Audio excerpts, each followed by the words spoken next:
Yourself Day. I've heard. Thank you. Yeah, I'm just so grateful for the support that's coming from the school and from the community and from the entire state. And I'm just hoping that I can bring something back, you know, to inspire people to really just go for their goals and dream huge and never stop believing in themselves, because that's what I live by.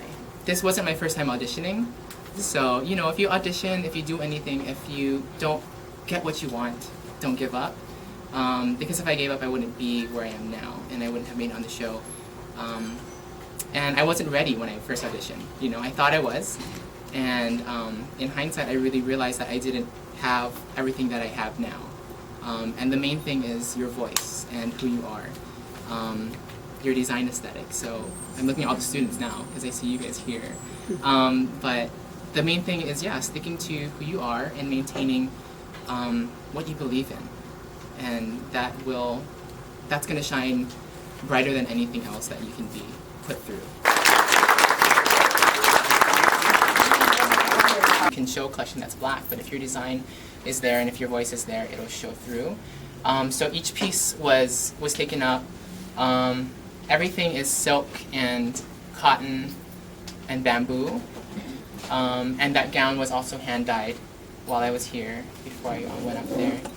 And this is the lantern sleeve that everybody really, really loves, that I should probably continue doing, because it's a really, really fun sleeve, and I really enjoy it. But yeah, I'm attached to that corset because it took me forever to braid that, and it's all done in one piece. People think it's glamorous, but I'm hustling really hard. I'm not sleeping still. I haven't slept in 4 months. Right now I'm here. I'm in Hawaii for now, and the goal is to eventually relocate to New York City. I feel like I need to. And somebody actually interviewed me in New York, and they said, "Are we losing another one to New York?" And I don't think it's going to be a loss. I think it's going to be a gain, because Hawaii's always going to be home to me. But you know, if I feel like I need to be in New York for a little bit, that's just, you know, I have to establish myself on a national level, and then, you know, I can always come home, you know, and I want to come home. So you can't speak about the show? I can talk about whatever was aired. So like between challenges, is it truly a week, or is it not? Yeah, how many We filmed the entire season in 6 weeks.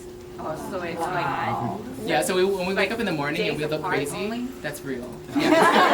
When we look crazy in the morning, we're like, oh my god, I'm glad I didn't go home last night. It's because we almost went home last night. Yeah, it's one after another, there's no break. There's no week.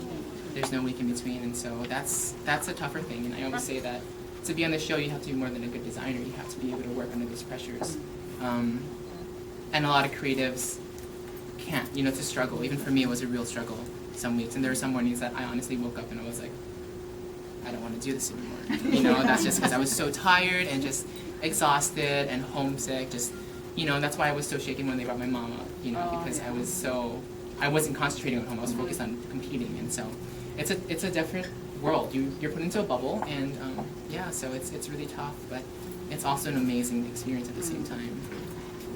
I loved it. Everything is at your fingertips. I mean, you're in New York City, and it's so tough to get things here. You know, you have to wait a long time, and you have to, yeah, just things are available. You can walk down the street and buy everything you need in New York City.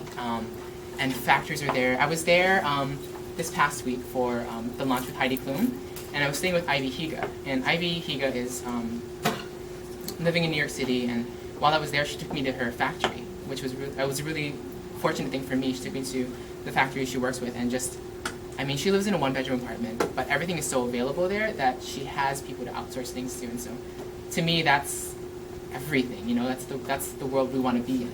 You know, yeah, and it's just really inspiring because there's so much to see and do in New York as well that's different from Hawaii, and I love both places for their respectable reasons. You know, but yeah, it's amazing. Did you get any kind of compensation? What do you mean, did I get paid? Yeah. Well, the show did a really good job with taking care of us and making sure that we had everything we needed. If we needed something, somebody would go out and get it. And partially because we weren't allowed to be in public, because now people are actually following the show. season 8, you know, is different from season 2 where nobody really knew what was going on. Now people will stake out at mood, so and people will wait to see the bands come, and so it's a whole different thing with production. So yeah, but they did a really good job taking care of us. And does the dog live there? The dog the dog belongs to the owner, Swatch. He's adorable.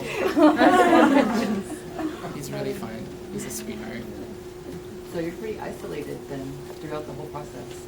Yes, and it has to be, mainly because people want to know who the new cast is. They want to know if anyone's gone home because they know we're filming everything in the time that we're there. So yeah, I spent a lot of time in New York City, but I didn't really see the city while I was there for filming. You know, it's really nice that your attitude and stuff is really positive for us in Hawaii. Thank you. You know, make us really proud. Thank you. Thank you.